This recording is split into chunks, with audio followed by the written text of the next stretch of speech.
Hi, everyone. Jacqueline Kuhn here with JacquelineKuhn.com, The Power of Five. And I am here to send you a channeled message that I received from the angels and my spirit team about the spiritual aspect of Easter. This is not a card pull. This is not an oracle or tarot card reading by any means. It is me being moved to write about Easter from a spiritual perspective. At this point, Easter is done and in the books for just about everyone. I know today's Easter Monday in Canada, but Easter is behind us. And for Christians, it was the holiest of days. For others, it's a wonderful celebration of spring. However, for both audiences, there is a deeper spiritual aspect that I don't think people recognize that the angels wanted me to convey. First, a big part of the Easter message is there exists a higher power that has created divine beings. Call this power God or source or something else.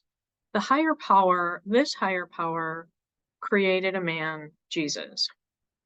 This man preached about love and equality. He spoke about how we are all created by the same God and therefore are equal to each other. He also consistently spoke of love as being the greatest directive that the source, the power God, has given us. Love ourselves, our neighbors, and especially those who are hardest to love. This man would challenge those who use religion to gain power and wealth. He also challenged the government of the time in preaching about God having a higher authority than the incumbent kings. Being spiritual means believing in something that is not material and of this world, something that comes from a greater power. And Jesus was teaching people of his time to be spiritual. For his words and teachings, he was sentenced to death. The historical accounting of this part of the Easter story is fairly accurate in that there was a man, Jesus, who was sentenced to death due to his teachings. How various religions see Jesus is where the story takes many turns. Did he actually rise from the dead? Was it a true physical form, or was it just his spirit? Were his apostles, perhaps in their grief, channeling him? Perhaps it's an affirmation that our souls go somewhere after our physical bodies died.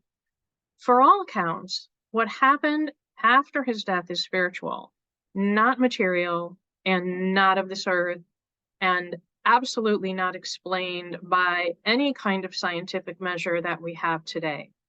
The entire concept of the resurrection that Christians celebrate on Easter is a witness to a spiritual encounter. When you take the Jesus story, the resurrection story, and combine it to it tells a powerful spiritual message, one of love, to be loving, respectful, tolerant of each other, to know that we are all of divine creation, and as such are all created equally in the eyes of our Creator, that there is more than our physical bodies, more than this material world we live in. When we die, we have a soul spirit that transcends this earth. This is a message I was asked to give, and it's to understand that there are things that happen that cannot be explained by the material world we live in. We need to have faith that there is more than just what this world holds. We need to feed our souls and spirits and be open to the possibilities and not get bogged down when the material world lets us down. Know that there is more beyond that. The angels, the spirit teams that we all have, and even perhaps galactic beings, right? There is more beyond our physical world. And that is what this Easter message is really all about, to understand we all have a spirit, we all have a soul.